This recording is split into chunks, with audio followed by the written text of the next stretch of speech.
परिया बहुत ज़्यादा खुश थी। दामिश की ज़रा सी अहमियत ने जैसे इसे आसमानों तक पहुंचा दिया था। वो इसके साथ सबसे खुशी खुशी मिल रही थी। इसका बस इतना सा कह देना कि वो सबसे अलग है इसे ज़िंदगी की हर खुशी दे गया था।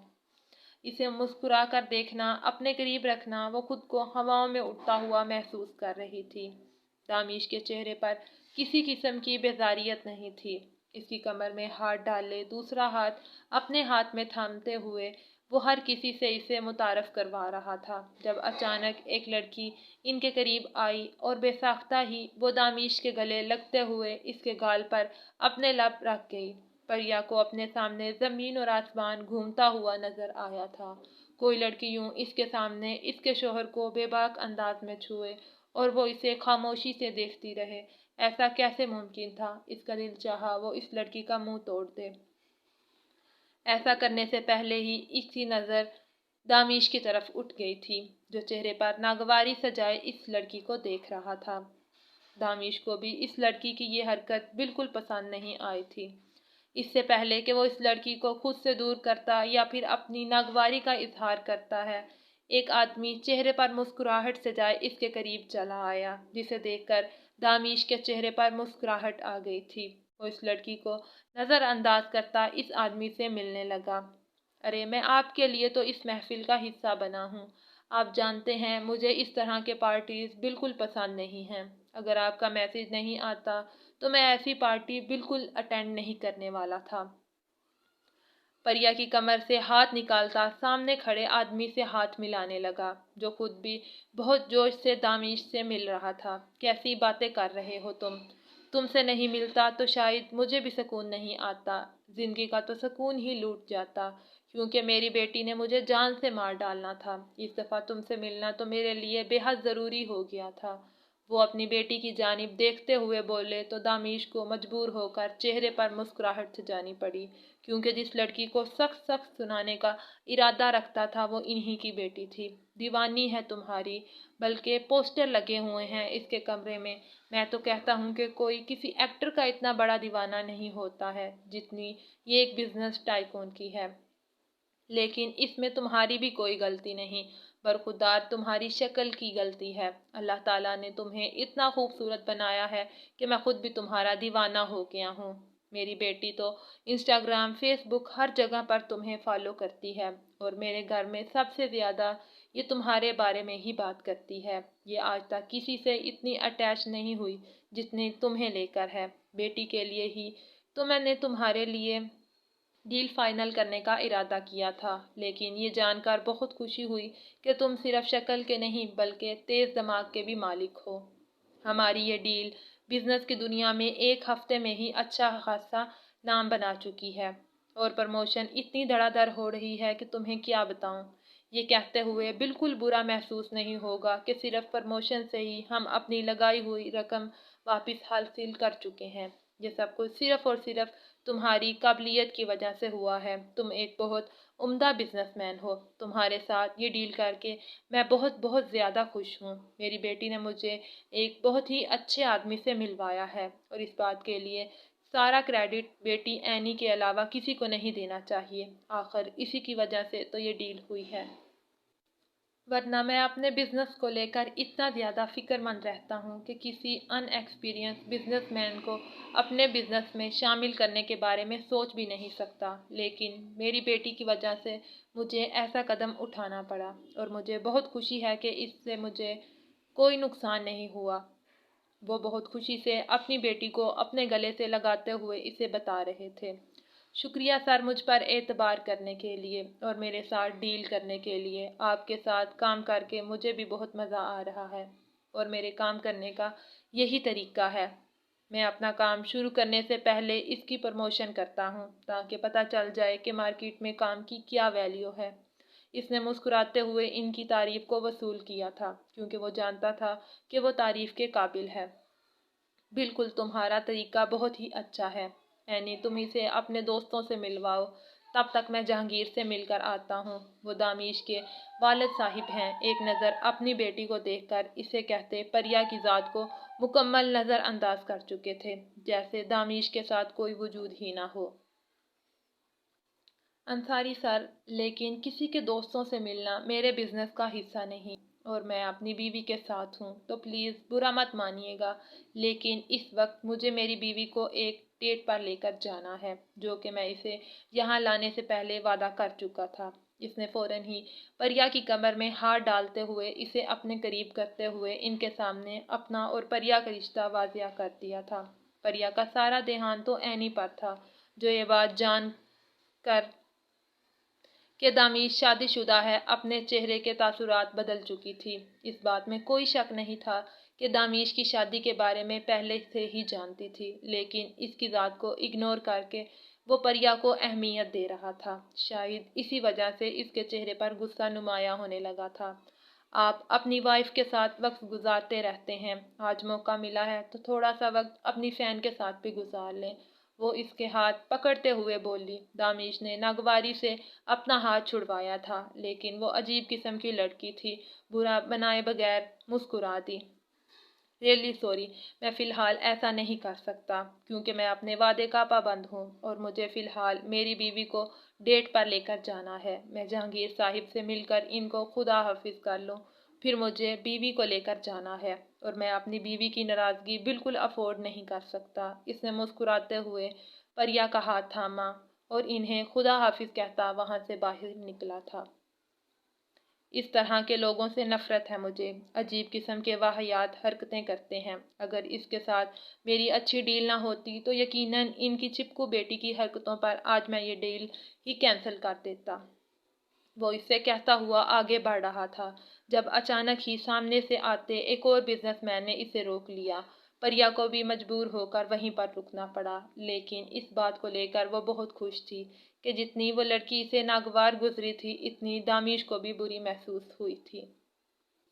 वो अपनी सोचों में गुम थी जब तेजी से एक लड़का महफिल में दाखिल हुआ, जिसकी हालत काफ़ी ख़राब थी। ऐसा लग रहा था कि इसे बहुत ज़्यादा मारा पीटा गया है। वो तेजी से इस आदमी के पास जा रुका, जिसके बारे में दामिश बता रहा था कि वो महरीश का ससुर है। हो सकता है लड़का महरीश का मंगेतर हो। बस यही सोचकर इस लड़के को देखने लगी, जो कि न जाने अपने बाप के कान में क्या क्या बोल रहा था, जिसके बाद मिस्टर और मिसिज खान के चेहरे पर नागवारी फैल गई थी। इन्होंने फौरन ही जहांगीर साहिब को अंदर आने का इशारा किया था, जिस पर जहांगीर साहिब परेशानी से इन लोगों के पीछे पीछे अंदर दाखिल हुए थे। दामिश, वो लोग इस कमरे में क्यों गए हैं? अंकल भी इतने परेशान क्यों लग रहे थे? सब ठीक तो होगा ना? वो परेशानी से दामिश से पूछने लगी, जो अपने बिजनेस पार्टनर से मिलकर इसके करीब आ रहा था। इसके सवाल करने पर इसके तासुरात बिल्कुल ही नॉर्मल थे। इसे ना तो जहांगीर साहिब से कोई मतलब था और ना ही जहांगीर साहिब की परेशानी से। तुम्हें ज़्यादा सोचने की ज़रूरत नहीं है डार्लिंग। जैसे ही जहांगीर साहिब कमरे से बाहर आते हैं, हम इनसे मिलकर वापस घर चले जाते हैं, क्योंकि मैं बहुत ज़्यादा बोर हो चुका हूँ। इसलिए मेरा यहाँ आने का कोई इरादा नहीं था। मुझे ऐसी पार्टी में कभी भी इंटरेस्टेड नहीं रहा। वो तो दादी के बार बार कहने की वजह से मुझे यहाँ आना पड़ा, और ना इस वक्त वरना इस वक्त हम दोनों खूबसूरत वक्त एक दूसरे के साथ गुजार रहे होते। लेकिन नहीं, तुम्हें तो इस पार्टी में आना था और अपना और मेरा वक्त बर्बाद करना था। तो करो। वो इस बात का बिल भी इसी के ऊपर डाल रहा था, जबकि परिया परेशानी से सर झुकाए हुए थी। वो इससे ज़्यादा बेजार नज़र आ रहा था। सच ये था कि वो खुद भी पार्टी में अच्छी खासी बोर हो चुकी थी। इसे थोड़ी पता था कि ये पार्टी इस तरह की होगी, वरना दादी के कहने पर वो इनकार कर देती, क्योंकि इस बात में तो कोई शुबा ना था कि दामिश के साथ गुजारने वाला वक्त इस पार्टी से ज़्यादा हसीन होता। वो तो वैसे भी इसकी दीवानी हो चुकी थी, तो क्यों ना अपना वक्त और अपनी ज़िंदगी इसी शख्स के नाम करती, इसी को अपनी मोहब्बत का यकीन दिलाती। यहाँ आकर इसे लग रहा था कि इसने अपना वक्त बर्बाद ही किया है। वो दोनों बात कर रहे थे जब अचानक इसे दाऊद नज़र आया। दाऊद भाई यहाँ क्या कर रहे थे? इसने सोचा, लेकिन फिर जब नज़र दाऊद के साथ पड़ी जहाँ इसने सोचा, लेकिन फिर जब नज़र दाऊद के साथ पड़ी, जहां महरीज सख्ती से इसका हाथ थामे हुए अंदर दाखिल हो रही थी। इस वक्त बहुत ज्यादा घबराई हुई थी, जबकि इसके कंधे पर इस वक्त दाऊद का कोट था। पहले इसने महर को कभी भी इस कदर परेशान नहीं देखा था, जबकि दामिश भी इन्हें देख चुका था। इससे पहले कि दाऊद की तरफ बढ़ता, जहांगीर साहिब तेजी से इस कमरे से बाहर निकले थे। वो तेज कदम उठाते महरीज के पास आए और इसका हाथ थामते हुए इसे कमरे की तरफ घसीट कर ले जाने लगे, लेकिन इसने घबराहट के मारे दाऊद का हाथ नहीं छोड़ा था। न जाने किस उम्मीद से इसने दाऊद की तरफ देखा था, जिस पर दाऊद ने मजीद मजबूती से इसका हाथ थामते हुए इसके पीछे ही अंदर कदम बढ़ाए थे। अचानक होने वाले अजीबोगरीब वाक़े ने सबके सामने एक सवालिया निशान पैदा कर दिया था। सब लोग सरगोशी में बातें करने लगे थे। वो 5-6 लोग इस कमरे में क्या कर रहे थे, आपस में क्या बातें चल रही थी, सब की बातों का मौजू यही चीज़ बन गई थी। तुम रुको यहाँ पर, मैं थोड़ी देर में आता हूँ, वो कमरे की तरफ बढ़ते हुए बोला। इसे कोई मतलब ही नहीं था, ना जहांगीर से और ना ही जहांगीर की परेशानी से। तो फिर क्यों जा रहा था?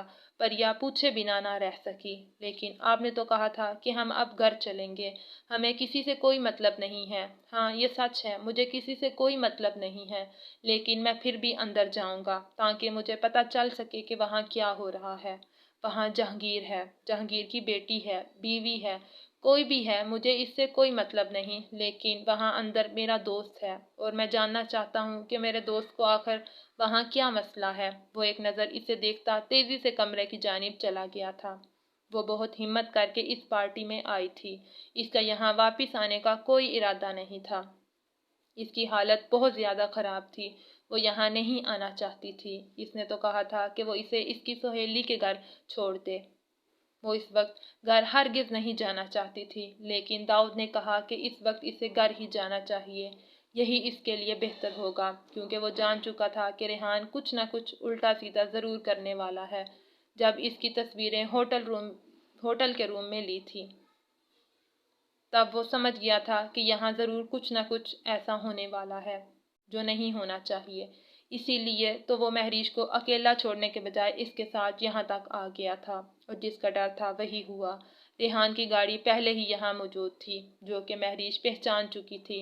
इसने दाऊद को बताया था कि वो यहाँ आ चुका है, और यकीनन ये सारी बात भी सब तक पहुँचा चुका होगा। इसने दाऊद को कहा था कि तुम जाओ, मैं सब कुछ हैंडल कर लूँगी, लेकिन दाऊद ने कहा कि वो इसे यहाँ इस मौके पर तन्हा छोड़कर हरगिज़ नहीं जाएगा, क्योंकि इसे इस लड़के रेहान पर बिल्कुल यकीन नहीं था। यकीनन इसने कोई ना कोई कहानी बनाकर पेश की हुई थी। ऐसा ही हुआ था। जैसे ही इन लोगों ने इस पार्टी में कदम रखा, मुलाजम ने भागते हुए कमरे पर दस्तक देकर इनकी आमद का बताया था, जिस पर जहांगीर साहिब गुस्से से कमरे से निकलते हुए महरीज के करीब आए और इसका हाथ थामकर इसे अपने साथ ले जाने लगे। दाऊद को यहाँ अपने आप बहुत अजनबी महसूस हो रहा था। इसका दिल चाहा कि वो यहाँ से चला जाए। जब वो अपनी बेटी से बात करना चाहते हैं तो इसका कोई मतलब नहीं बनता कि वो यहाँ रुके, लेकिन महरीज ने जिस अंदाज में इसका हाथ थाम कर आंखों में इल्तिजा की थी, वो जा ही ना सका। मजबूर होकर इसने अपने कदम कमरे की तरफ बढ़ाए थे, जहाँ इसका बाप इसे ज़बरदस्ती खींच कर ले जा रहा था। इसने एक नज़र दामिश को देखा था, जिस पर दामिश ने इशारे से इससे पूछा था कि सब कुछ ठीक तो है। इसने आंखों ही आंखों में इशारा करके इसे मुतमईन करने की कोशिश की थी, लेकिन वो जानता था कि वो मुतमईन हरगिज़ नहीं हुआ। वो इसे अपने साथ घसीटते हुए कमरे में लेकर आए थे, और कमरे में आते ही जैसे इसे धक्का दिया था। वो पहले तो खुद ही अपने बाबा के इस अमल को देखकर परेशान हुई थी, लेकिन कमरे में मिस्टर एंड मिसिज खान के साथ वो रेहान को देखकर जैसे वो सारी सिचुएशन को समझने लगी थी। नहीं जानती इस आदमी ने मेरे खिलाफ आपसे क्या क्या कहा है डैडी, लेकिन मैं खुद आपसे कुछ कहना चाहती हूँ। आप इस आदमी पर यकीन करने से पहले अपनी बेटी पर यकीन करेंगे। इस आदमी ने मेरे साथ ज़बरदस्ती करने की कोशिश की है। इसने मुझे होटल में बुलाकर वहाँ मेरे साथ ज़्यादती करने की कोशिश की है। वो तो खुदा का लाख लाख शुक्र है कि दाऊद वहाँ पर आ गया, वरना जाने ये मेरे साथ वहाँ क्या करता। सिर्फ यही नहीं, बल्कि इसने अपने दोस्तों के साथ मिलकर मेरे साथ ज़बरदस्ती की।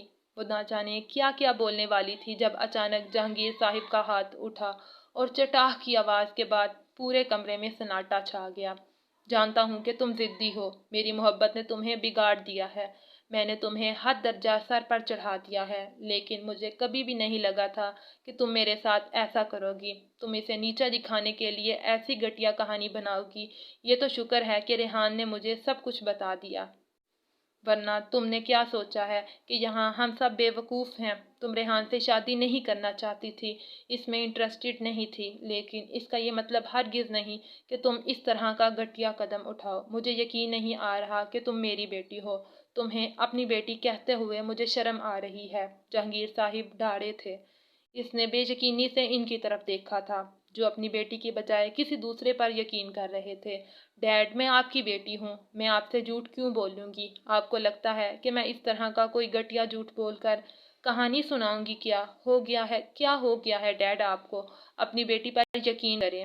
کیا آپ کو لگتا ہے کہ آپ کی بیٹی اتنی بگڑی ہوئی ہے اس بات کو اس طرح کا استعمال کرے گی؟ آپ جانتے ہیں نا، میں چاہے کتنی بھی غلطیاں کیوں نہ کر لوں، لیکن میں اس حد تک کبھی بھی نہیں جا سکتی۔ میرا یقین کریں، اس لڑکے نے میرے ساتھ زبردستی کرنے کی کوشش کی ہے۔ داؤد نے وقت پر آ کر میری عزت کی حفاظت کی ہے، اسی لیے یہ میرے ساتھ یہاں تک آیا ہے۔ میں نے اس سے کہا بھی تھا کہ چلے جائے یہاں سے، کوئی ضرورت نہیں ہے اسے کسی کے سامنے کوئی بھی صفائی دینے کی، لیکن پھر بھی یہ میری گواہی دینے کے لیے اندر تک چلا آیا، اور آپ اپنی بیٹی کے بجائے اس ذلیل شخص پر یقین کر رہے ہیں۔ وہ بے یقینی سے جہانگیر صاحب کو دیکھتے ہوئے بول رہی تھی۔ ہاں، کر رہا ہوں میں اس پر یقین، تمہارے آنے سے پہلے ہی تمہاری حقیقت مجھ پر کھول چکا ہے۔ یہ مجھے سب کچھ بتا چکا ہے کہ ہوٹل کے روم میں کیا ہوا ہے۔ ہوٹل کے روم میں اس لڑکے نے تمہیں بلایا تھا، اور جس کہانی میں تم ریحان کو گنہگار ٹھہرا رہی ہو، وہاں گنہگار یہ لڑکا ہے، یہی تمہارا بوائے فرینڈ ہے۔ ریحان سے شادی سے انکار کی وجہ وہ اسے دیکھتے ہوئے بے حد غصے سے بولے تھے۔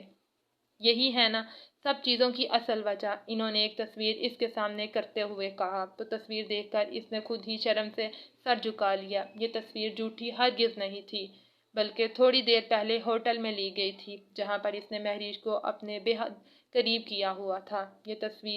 یہ ہوٹل کی تصویر تھی، جب وہ اس سے زبردستی کرنے کی کوشش کر رہا تھا۔ گھر میں پارٹی چل رہی ہے، اور میں نہیں چاہتا کہ تم کسی بھی نیوز کی ہیڈ لائنز کا حصہ بنو۔ ان کی بات کا مطلب وہ بہت اچھے طریقے سے سمجھ گئی تھی۔ اسی لیے یہاں آنے سے پہلے اس نے اپنی حالت کو سدھارنے کی بہت کوشش کی تھی، یہاں تک کہ اپنے پھٹے ہوئے کپڑے اس نے داؤد کی جیکٹ سے چھپا لیے تھے۔